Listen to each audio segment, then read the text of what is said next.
Good morning. আজকে একটু বেলা থেকেই ব্লগটা স্টার্ট করলাম। এখন বাজে 11টা। চলে এসেছি রান্নাঘরে। আজকে আর রোজকার মতন ডাল ভাত তরি তরকারি রান্না করব না। আজকে দুপুরের মেনুতে হচ্ছে ফ্রাইড রাইস আর চিলি চিকেন।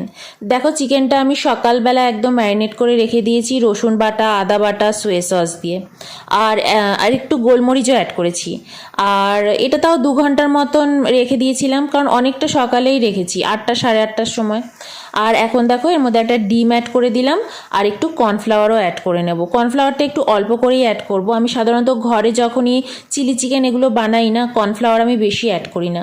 একটু নুনও অ্যাড করে নিলাম, কারণ প্রথমে আমি যখন চিকেনটা ম্যারিনেট করে রেখে দিয়েছিলাম তখন আমি নুন অ্যাড করিনি। তো এবার দেখো, কর্নফ্লাওয়ার দিয়ে ভালো করে মাখিয়ে নিচ্ছি। মাখিয়ে নিয়েও আমি একটুখানি রেখে দিয়েছিলাম 10 মিনিটের মতো। তারপর দেখো, আমি তেলের মধ্যে ভেজে নিচ্ছি। রোজ রোজ না এক খাবার খেয়ে খেয়ে না মুখটা একদম নষ্ট হয়ে গেছে, আর ভালো লাগছে না ভাত ডাল খেতে। তা ওর জন্যই ভাবলাম যে একটুখানি চিলি চিকেন আর একটুখানি চাইনিজ টাইপের ফ্রাইড রাইস করি। আমি সাধারণত যখনই ফ্রাইড রাইস করি না, মানে বাঙালি স্টাইলের ফ্রাইড রাইসই করে থাকি, একটু মিষ্টি মিষ্টি। তো আজকে ভাবলাম না, আজকে একটু চাইনিজ স্টাইলের করব। নইলে চিলি চিকেনের সাথে খেতে না খুব একটা ভালো লাগে না। তাও আমরা ওইভাবেই খেয়ে নিই। চিলি চিকেন বা চিলি পনির এগুলোর সাথে দেখবে একটু রুটি ভাত যাই খাও তোমার ভালোই লাগবে। তো এবার দেখো, আমি তেলের মধ্যে, আর আমি না অল্প তেলেই কিন্তু চিকেনগুলো ভেজে নিয়েছি, 2 পার্টে ভেজেছি। তো তেলে ফার্স্টে একটু রসুন কুচোগুলো দিয়ে দিয়েছি, আদা কুচো দিয়েছি, রসুনটাকে একটু ভালো করে ফ্রাই করে নিয়েছি।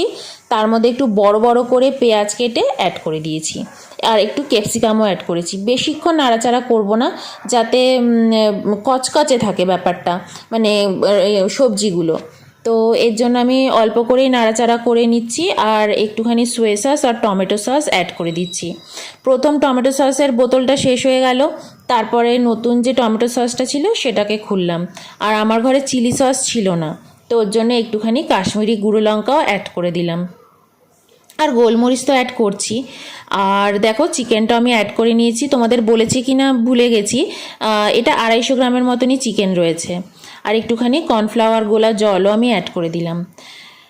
দারুণ খেতে হয়েছিল। আর দেখো, আমি বাটিতে সার্ভও করে নিয়েছি। আর ওদিকে আমি ইন্ডাকশানে না এবার ফ্রাইড রাইসটাও বসিয়ে দেবো। এটাকে টেবিলের উপর তুলে রাখলাম। ফ্রাইড রাইসের মধ্যে একটুখানি সাদা তেলের মধ্যে ফার্স্টেই আমি ডিম ভেজে নেব, কারণ একটুখানি ডিমও আমি অ্যাড করব। আর ডিমটা দিলে না চাইনিজ ফ্রাইড রাইস খেতে খুবই ভালো লাগে। ঘরে যদি একটু পেঁয়াজ কলি শাক থাকতো তাহলে খুব ভালো থাকতো। তো যাই হোক, নেই যখন কোনো ব্যাপার না, ওই একটু পেঁয়াজ আর ক্যাপসিকাম দিয়েই করব। তো দেখো, ডিমটাকে আমি ফার্স্টে একটু ভেজে তুলে রাখছি। আর এরপর আমি একটু তেলের মধ্যে চিলি ফ্লেক্স দিয়ে দিলাম, একটু রসুন কুচো, আর একটা লাল লঙ্কা ছিল সেটাকে একটু কেটে দিয়ে দিচ্ছি, যাতে একটু স্পাইস হয়। অয়ন তো একদমই ঝাল খেতে পারে না, সেই বুঝেই আমি টেস্টটা রাখবো। আর একটুখানি পেঁয়াজ ভেজে নিচ্ছি, একটু আদা ভেজে নিচ্ছি, মানে একটু আদা কুচো দিয়েছি, সব একসাথেই দেওয়া আছে। আর একটু বাদে ক্যাপসিকামটা অ্যাড করেছি, যাতে ক্যাপসিকামটা মুখে একটু ক্রাঞ্চি ক্রাঞ্চি ভাব আনতে পারে, মানে একদম যাতে সেদ্ধ না হয়ে যায়।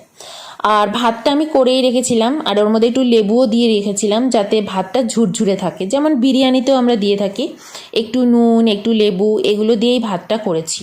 আর ঘি ঠিক তেল টেল এসব কিছু অ্যাড করিনি ভাত করার সময়, সিম্পল ভাত করেছি। শুধু ভাতটা না একটু ঠান্ডা হতে দিয়েছি। ঠান্ডা হলে না খুব সুন্দর ফ্রাই হয়। যদি তুমি গরম ভাতেই ফ্রাই করো না, তাহলে কিন্তু ভেঙে যাওয়ার চান্স থাকে। তো এর মধ্যে আমি একটু ভিনিগার অ্যাড করেছি, সোয়া সস অ্যাড করেছি, নুন আর মিষ্টি, ব্যাস। তেল আর আমি বেশি অ্যাড করিনি, অল্প অল্প তেলেই করেছি। দেখো কি সুন্দর ঝরঝরে ভাতটা হয়েছে। আর ইন্ডিয়া গেটের এই চালটা না দারুণ, চালটা খুবই ভালো। তো আমি যখনই বিরিয়ানি বা ফ্রাইড রাইস করি এই চালটা দিয়েই করি। এবার আমি তাড়াতাড়ি খেতে বসে যাব, এখন 1টা বেজে গেছে। তো আজকে দুপুরে তো সিম্পল মেনু, ফ্রাইড রাইস আর চিলি চিকেন। আর এই ধরনের খাবার দেখবে তাড়াতাড়ি না খুব রান্না হয়ে যায়। আমাদের ডেলি যে মাছ ডাল ভাত রান্না করতে যে সময় লাগে, তার হাফ সময় লাগে শুধু জোগাড়টুকু যদি তুমি ঠিকঠাক করে আগে থেকে সেরে রাখতে পারো, রান্না করতে মানে একদম সময় লাগে না চাইনিজ ধরনের খাবার। তো দেখো, আমি খেতে বসে গেছি। আর আজকে না আমার শরীরটা ভীষণ ভীষণ খারাপ হয়ে গেছে। মানে আমি খেতে বসার আগে থেকেই শরীরটা আমার ভীষণ খারাপ। দেখে হয়তো বুঝতে পারছো না, রান্না করতে করতেই শরীরটা খারাপ হয়ে গেছে। তো যাই হোক, খেয়ে নিচ্ছি। আর খেতে বসে অয়নকেও তাই বলছিলাম, কি দারুণ খেতে হয়েছে না, অনেক দিন বাদে না মানে এরকম একটু চাইনিজ খাবার খেলাম। কারণ ফ্রাইড রাইস, চিলি চিকেন আমাদের বাইরে থেকেও আনা মোটামুটি বন্ধই হয়ে গেছে, বাড়ির খাবারই আমরা খাচ্ছি।